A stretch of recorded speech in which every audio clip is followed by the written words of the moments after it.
Hi, welcome to Learn English with Dr. Bruce. If you want to learn English, or if you are already an English speaker but you want to improve your English language skills, stick around. This is the first video, my new channel, Learn English with Dr. Bruce. Let's start with an introduction. Don't worry about introducing yourself. We're not going to do that today. That will come later. Today, I'm going to introduce myself to you.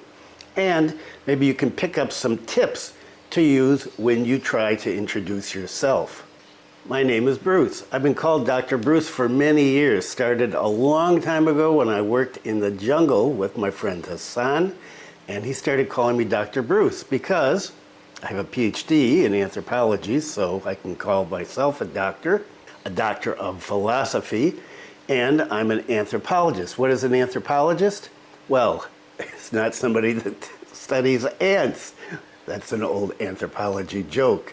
Anthropologists study a whole range of human development and behavior, and including biological variation, geographic distribution, evolutionary history, cultural history, and so on. And one of the fields in anthropology is linguistics, the study of language. And so I've been studying the language many years, going way back into the early 1970s.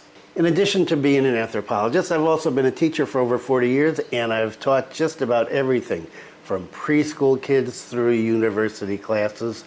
I taught computer technology, mathematics, English language, junior high school science, social studies, PE, and anthropology classes as well. And I'm a language learner myself. Right now, I speak Indonesian most of the time, the language of the country Indonesia. Why? Well, because most of the people that live in my neighborhood, they don't speak English at all. I speak English with my granddaughter, who's a natural bilingual, and I speak English with my children when they're here. And they're all bilinguals as well, but for the most part, I speak Indonesian throughout the day. And what about my language learning journey? I started in junior high school with Spanish. High school and university, I studied Latin. 2 years in high school, 2 years in university.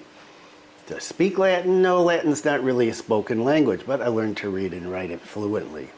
Other languages, I had reading ability in French a long time ago, just enough to pass my university exam in French. And so that is something we're going to talk about when we talk about motivation. Over the years, I have started learning a number of different languages. I never really followed up on any of them. I use them for situations. When I was in the country working, or if I was in the country visiting, I would learn just enough to get by in some basic conversations. For example, Thai or Korean, Japanese, Arabic, Mandarin Chinese, Tokpisan, language of Papua New Guinea, Amungme, a language in New Guinea, a tribal language. When I lived in Pakistan, I tried to learn Urdu, not very successful, and we'll talk about that another time. So I've had a lot of experience with learning languages. I know some of the ways definitely not to do it, and some ways that I think are successful. And we're going to talk about that in this channel, and that's what this channel is about. It's about how to learn the language, and specifically English.